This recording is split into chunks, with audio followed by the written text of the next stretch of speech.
चीन लगातार भारत की ओर आक्रमण कर रहा था। चीन बार बार भारतीय सैनिकों को परेशान कर रहा था, बार बार बॉर्डर तोड़कर घुसने की कोशिश कर रहा था। पूरे देश को यह चीज सही नहीं लग रही थी।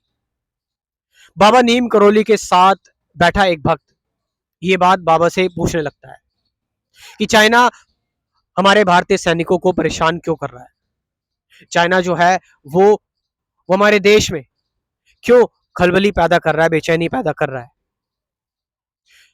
इस पर नीम करोली बाबा एक एक छोटा सा उत्तर देते हैं। वो कहते हैं कि चाइना कल तक अपने अपने सैनिकों को पीछे हटा लेगा। लेकिन वो भक्त बाबा से पूछने लगता है कि अगर चाइना पीछे अपने सैनिकों को हटा ही लेगा तो फिर वो आक्रमण कर ही क्यों रहा है। तो इस पर बाबा नीम करोली जवाब देते हैं कि वो ऐसा इसलिए कर रहा है ताकि तुम लोग जाग जाओ, तुम लोग अपनी सुरक्षा बढ़ाना स्टार्ट करो। ये चीज बाबा के उस भक्त को उस टाइम समझ में नहीं आई थी, लेकिन फिर भी वो बाबा की तारीफ करता है। वो कहता है कि हम भारतीय देखो कितने इन चीजों को लेकर न्यूट्रल हैं। अब बाबा के अंदर कोई आक्रोश नहीं, बाबा के अंदर कोई घृणा नहीं उनको लेकर। बस बाबा शांति की तरफ इशारा करते हैं और बहुत प्यार से ये कहते हैं कि चाइना अपने सैनिकों को पीछे हटा लेगा कल तक। अगले दिन न्यूज़पेपर की बड़ी बड़ी हेडलाइंस होती है कि चाइना ने अपने सैनिकों को पीछे हटा लिया है।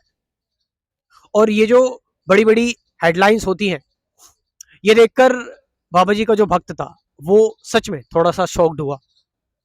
और उसके बाद ही भारतीय भारतीय गवर्नमेंट ने इंडियन गवर्नमेंट ने अपनी सैनिकों की सुरक्षा के लिए और देश की सुरक्षा के लिए बॉर्डर पर कुछ कुछ पाबंदियां लगानी शुरू कर दी और हमारे बॉर्डर को, जो चाइना का बॉर्डर था हमारा, उसको सुरक्षित कर दिया। तो ये चीज आप देखिए कि नीम करोली बाबा जो थे, मतलब ये जो किताब मैं लेके आया, मैं आश्रम से ही किताब लेके आया हूँ, बिल्कुल कैंची धाम से ही किताब। और इस किताब के जो लेखक हैं, अलौकिक यथार्थ नाम से ये किताब है। इस किताब के जो लेखक हैं, मैं उनका आपको नाम बताता हूँ जिन्होंने इस किताब को लिखा। और उन्होंने ये सवाल बाबा जी से किया था।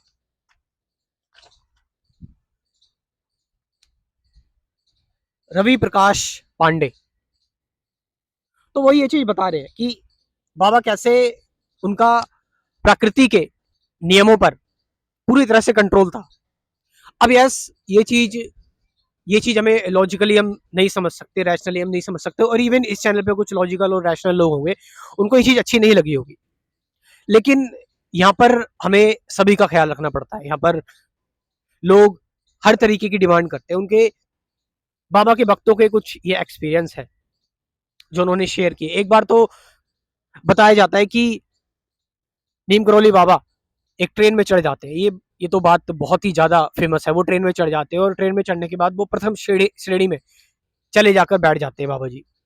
अब जब बाबा प्रथम श्रेणी में पहुंच जाते हैं और बाबा जी ने साधु का भेष भूषा होता है बाबा जी का, तो ये देखकर कंडक्टर जो होता है ट्रेन का, जो चेकर होता है, वो बाबा जी को ट्रेन से उतार देता है।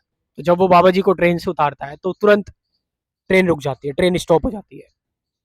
फिर 2 घंटे तक ट्रेन जो है वो रुकी रहती है। ट्रेन के इंजनों को चेक किया जाता है, इंजन बिल्कुल बराबर, बिल्कुल ठीक होता है, और सभी डिब्बों को चेक किया जाता है। लेकिन कुछ अजीब सी शक्ति थी। ट्रेन के पहिए जो थे वो आगे नहीं बढ़ रहे थे। ट्रेन के पहिए आगे नहीं बढ़ रहे थे। अब क्या होता है कि वहां पर जो स्टाफ मेंबर्स है वो सारे आ जाते हैं और वो बाबा जी के पास जाते हैं। हालांकि इस दौरान बाबा जी को ठीक ठाक लोग जानते थे। तो बाबा जी से वो ऐसे ही हंसते हुए कहते हैं कि बाबा जी ये ट्रेन क्यों नहीं चल रही। तो बाबा जी कहते हैं कि पहले तो आप लोगों ने मुझे ट्रेन से निकाल दिया और फिर आप बोल रहे हो कि अब ये ट्रेन क्यों नहीं चल रही है। तो वो लोग कहते हैं कि शायद आपके पास टिकट नहीं होगा, जो वहां के स्थानीय लोग थे उस स्टेशन के। तो अचानक ही बाबा जी उस प्रथम श्रेणी की एक टिकट नहीं, कई सारी टिकटें दिखा देते हैं। तो उसके बाद वो बाबा जी से जो है वो हाथ पैर जोड़ते हैं और उनसे माफ़ी मांगते हैं और फिर उनसे कहते हैं कि चलो ठीक है, आप आपके पास टिकट भी है, आप जाकर ट्रेन में बैठ जाइए। तो बाबा जी जैसे ही ट्रेन में बैठते हैं तो ट्रेन जो है वो चलने लगती है। तो यहाँ पर नीम करोली बाबा की जो है वो बहुत सारी ऐसी लीलाएं हैं जो उनके भक्तों ने इसको शेयर किया है। और ये बिल्कुल मैं अपनी कहानी नहीं बता रहा हूँ कि मैं अपने मन से जो बता रहा हूँ, जो इस किताब में जो बिल्कुल मैंने इस आश्रम से, कैंची धाम से ये ली, वहीं की ये सारी कहानियां लोगों ने इकट्ठी की हुई हैं। और ये जो लेखक है इन्होंने, एक बार तो बताया जाता है कि बाबा जी अपनी गुफा में मेडिटेशन कर रहे होते हैं। तो अपनी गुफा में मेडिटेशन के दौरान वो अपने भक्त गोपाल को, उनके भक्त होते हैं गोपाल, उनको मना करते हैं कि मेरी आज्ञा के बिना आपको मैं मेरी गुफा में नहीं आना। लेकिन फिर भी वो बाबा जी की बिना आज्ञा के वो गुफा में बाबा जी के चले जाते हैं। और जब बाबा जी की गुफा में जाते हैं तो गोपाल जो बाबा जी के भक्त होते हैं वो ये देख के चौंक जाते हैं और वो दूध लेकर जाते हैं गुफा में और वो दूध गिरा देते हैं। और बिल्कुल बाहर आके गुफा के बाहर, गुफा के अंदर वो कुछ ऐसा देख लेते हैं कि गुफा के बाहर तुरंत आते ही वो बेहोश हो जाते हैं। तो उनसे पूछा जाता है तो वो बताते हैं कि असल में बाबा जी की गुफा में जब मैं घुसा तो बाबा जी समाधि में थे और बाबा जी को चारों तरफ से सांपों ने घेरा हुआ था और कई सारे सांप बाबा जी से लिपटे हुए थे। बाबा जी का ये शिव रूप वो बर्दाश्त नहीं कर पाए और वो बेहोश हो गए। तो बाबा जी, नीम करोली बाबा जी, देखिए मैंने आपको बताया है कि बाबा जी की कुछ चीजें देश काल सारी चीजों से परे थी। मतलब एक उनकी लीला नहीं है, उनकी बहुत सारी ऐसी कहानियां हैं। कोई एक व्यक्ति झूठ बोलेगा, दूसरा व्यक्ति झूठ बोलेगा, लेकिन ऐसी हजारों कहानियां हैं। और मैं ये चीज कह सकता हूँ कि कोई इसका रेशनल या फिर सेन एक्सप्लेनेशन नहीं है कि मैं इसका आपको कोई साइंटिफिक एक्सप्लेनेशन दे दूं। ये ये नामुमकिन सा है।